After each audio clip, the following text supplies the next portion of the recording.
백종만 읽을러. 우리 이제 함께 읽어요. 백종만 읽어요.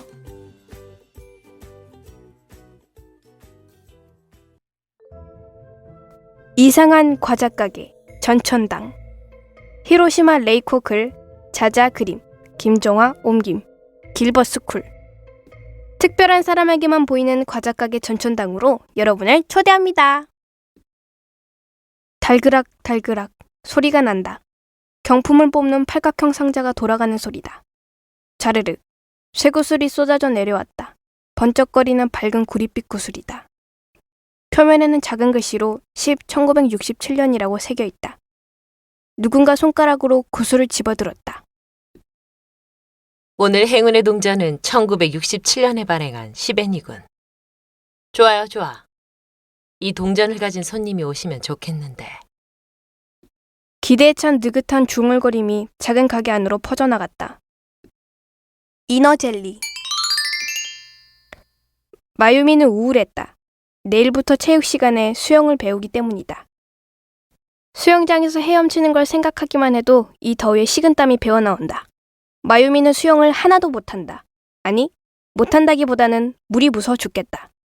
물속에 들어갈 때마다 머릿속이 하얘지고 미쳐버릴 것만 같다. 차가운 물에 삼켜진다. 바위처럼 물에 가라앉아 물 밖으로 나올 수가 없다. 이대로 죽어버리면 어떡하지?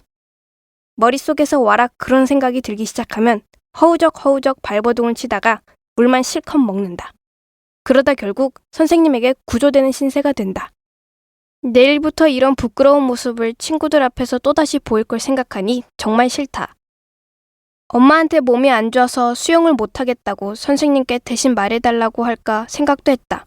그렇지만 엄마는 그런 소리에서 어쩌자고. 올해에는 꼭 수영할 수 있도록 노력해야지. 하고 핀잔 줄 게 뻔하다. 수영을 잘하면 얼마나 좋을까? 적어도 물이 공포스럽지만 않았으면 좋겠어. 그렇게 죽을 것 같지만 않으면 수영도 할 수 있을 텐데. 그런 생각을 하면서 느릿느릿 집으로 걸어가고 있는데 문득 누가 부르는 듯한 기분이 들었다. 마유미는 고개를 들었다. 어느덧 마유미는 학교와 집 사이에 있는 상점가에 와 있었다. 지름길이기도 하고 활기찬 분위기가 좋아서 집에 갈 때는 언제나 이 길로 다녔다. 나란히 있는 가게들도 전부 다 훤히 알고 있었다. 그런데 그날은 지금까지 본 적 없는 가게가 마유미 눈에 띄었다. 튀김 가게와 건어물 가게 사이에 난 좁은 샛길 안쪽에 과자 가게가 있었다. 골목벽에 바짝 달라붙어 있는 모양이 마치 상점가에서 몸을 숨기려는 것 같았다. 그러나 가게 앞에는 알록달록한 과자가 잔뜩 놓여 있어 한눈에 띄었다. 마유미는 고개를 갸웃거렸다. 저게 과자 가게가 있었나? 이 길은 수백 번도 더 다녔지만 저런 가게는 본 적이 없었다. 오늘 아침에 이곳을 지났을 때도 전혀 눈에 띄지 않았다. 혹시 오늘 오픈했나?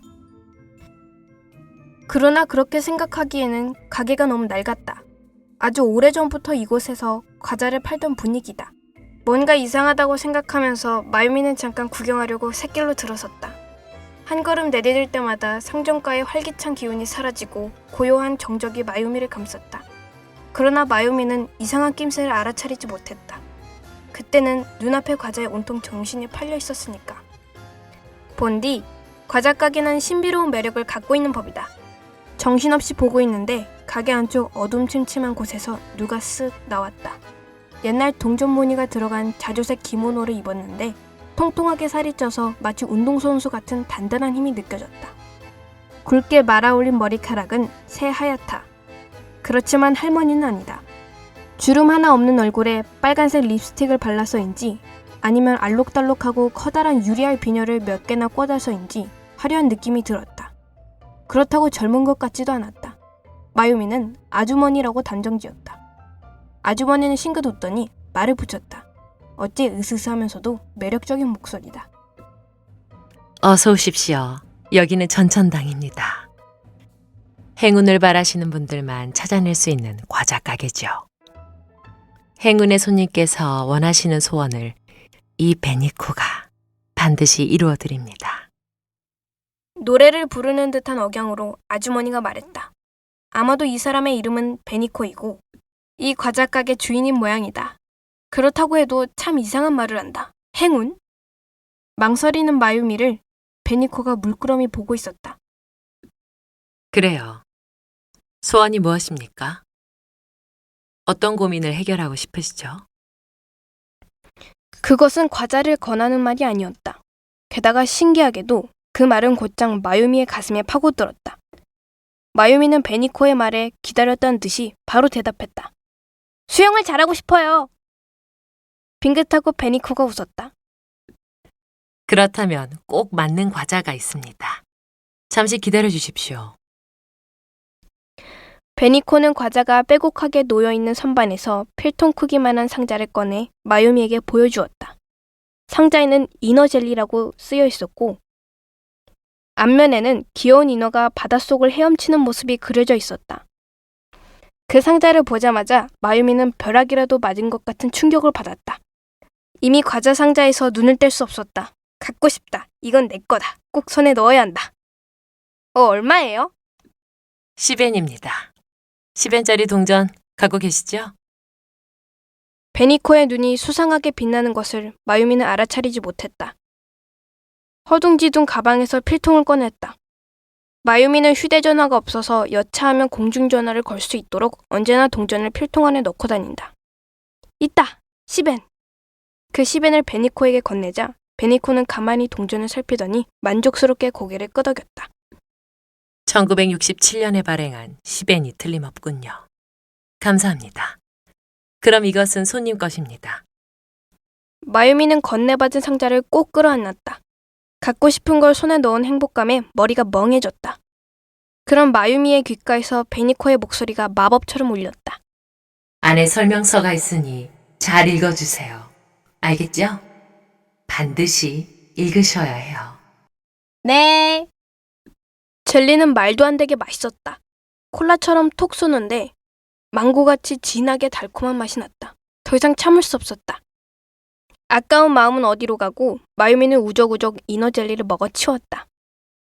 그날 밤 마유미는 인어가 되어 깊고 투명한 바다를 마음껏 헤엄치는 꿈을 꾸었다. 다음날 마유미는 몹시 목이 말랐다. 우유와 물을 마셨는데도 도무지 목마름이 가시지 않았다. 목마름 때문에 수영에 대해서도 까맣게 잊어버릴 정도였다. 그리고 체육 시간이 되었다. 마유미는 수영복으로 갈아입고 수영장 앞에 서자마자 물에 들어가고 싶은 마음이 간절했다. 여느 때라면 무서워서 죽을 것 같았던 물의 흔들림이 마유미를 다정하게 부르고 있었다. 체육 시간이 끝나고 마유미는 마지못해 수영장에서 나왔다. 나오자마자 다시 그 목마름이 되살아났다. 이번엔 아까보다 더 심했다. 몸이 바짝바짝 말라버릴 것만 같았다. 반 친구들이 다가와서 칭찬해 주었지만 그런 말들은 귀에 들어오지 않았다. 피부가 건조해져서 기분이 나쁘다. 버석버석하다. 점심시간쯤 되자 정말 참을 수 없을 만큼 건조했다. 게다가 다리 근처가 근질거리기 시작했다. 생각지 않게 세게 긁었을 때였다. 우두둑. 이상한 소리가 나고 무언가 바닥에 떨어졌다. 그것은 파랗고 얇았다. 마치 유리 조각 같았지만 자세히 보니 물고기 비늘하고 비슷했다. 비늘? 마유미는 놀라서 화장실로 뛰어들어갔다. 아무한테도 보이지 않게 문을 닫고 치마를 걷어 올렸다. 말도 안 돼! 허벅지 근처에서 파란 비닐이 나 있었다. 아직은 아주 일부에만 있었지만 보고 있는 사이에도 점점 번졌다. 그대로 집까지 오로지 달리기만 했다. 다행히 엄마는 집에 없었다. 장을 보러 나간 모양이다. 안도의 숨을 쉬면서 다리를 봤더니 비늘이 무릎 근처까지 퍼져 있었다. 목마름도 더욱 심해졌다. 목이 마른 것이 아니라 비늘이 말라서 괴로운 것이었다. 마유미는 옷을 입은 채로 욕조 안에 들어가 물을 틀었다. 겨우 마음이 진정되었다. 물에 잠긴 채 마유미는 필사적으로 생각했다. 왜 이렇게 된 거지? 도대체 왜? 하나밖에 떠오르지 않았다. 인어젤리. 그걸 먹은 뒤로 그렇게 무서웠던 물이 만만해졌다. 그걸 먹은 뒤로 물고기처럼 헤엄칠 수도 있었다. 그리고 그걸 먹었기 때문에 비늘이 자라났고 물 없이는 견딜 수가 없어진 것이다. 그렇게밖에 생각할 수 없었다. 어떡하면 좋지? 엄마의 눈이 삐쭉 올라갔다. 아무리 더워도 그렇지. 옷을 입고 샤워하는 게 말이 되니? 어이없네. 나와 빨리. 마유미는 혼날 각오를 하고 욕조에서 나왔다. 깜짝 놀랐다. 비늘이 사라지고 없었다. 발끝도 멀쩡하게 돌아와 있었다.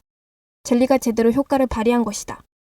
1분이 모자랄까봐 불안했는데 마음이 놓이자 눈물이 흘러나왔다. 아, 다행이야. 다행이긴 뭐가 다행이야? 온 집 구석이 물바다잖아. 왜 이렇게 된 거야? 네 설명을 들어야겠어. 딱딱거리는 엄마의 잔소리조차 마유미는 기뻤다. 이렇게 해서 마유미는 사람으로 돌아올 수 있었다. 하지만 완전히 예전으로 돌아간 것은 아니었다. 그걸 깨달은 것은 다음 수영 수업 때였다. 이상하게도 마유미는 전혀 물이 무섭지 않았다. 무섭기는커녕 아주 조금이지만 수영도 할 수 있게 되었다. 아무래도 인어 젤리의 효과가 조금은 남아있었던 모양이다. 아니면 인간 젤리를 굳히는 시간이 조금 부족했을 수도 있고, 만약 그때 주의사항을 제대로 읽었다면 어떻게 됐을까? 마유미는 정말이지 궁금했다. 그렇지만 다시 인어 젤리를 사와서 확인해 볼 수는 없었다. 그 이상한 과자 가게 전천당에는 2번 다시 갈 수가 없었기 때문이다. 전천당이 없어져 버렸다는 사실에 마유미는 진심으로 안타까웠다.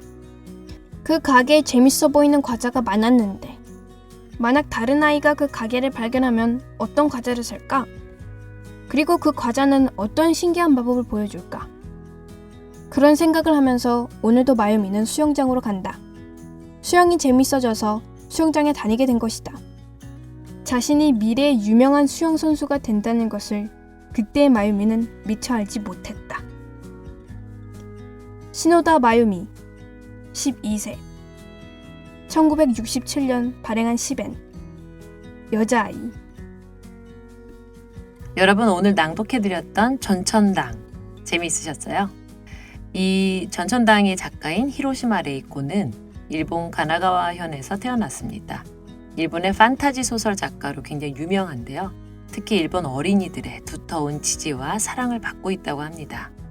전천당 시리즈 외에도 물요정의 숲으로 주니어 판타지 소설 대상을 수상을 했었고, 여우 영혼의 봉인으로 아동문학 판타지 대상의 장려상을 수상하기도 했습니다. 오, 정말 대단한 작가이군요. 그래서 그런지 전천당은 판타지의 정수인 것 같습니다. 자, 그렇다면 마유미는 어떻게 해서 비늘을 없애고 사람으로 돌아올 수 있게 됐을까요? 참 궁금하지 않나요? 이 전천당의 이야기에는 인어젤리 외에도 고양이 눈깔 사탕, 뼈다귀 캔디, 요괴껌, 저주인형 쿠키 등 기상천외하거나 섬뜩한 분위기를 풍기는 과자 이야기들이 많습니다. 자, 그러니 한번 직접 읽어보시기 바라겠습니다. 오늘 준비한 내용은 여기까지입니다. 그럼 다음에 또 만나요. 지금까지 북내레이션의 Z와 B였습니다.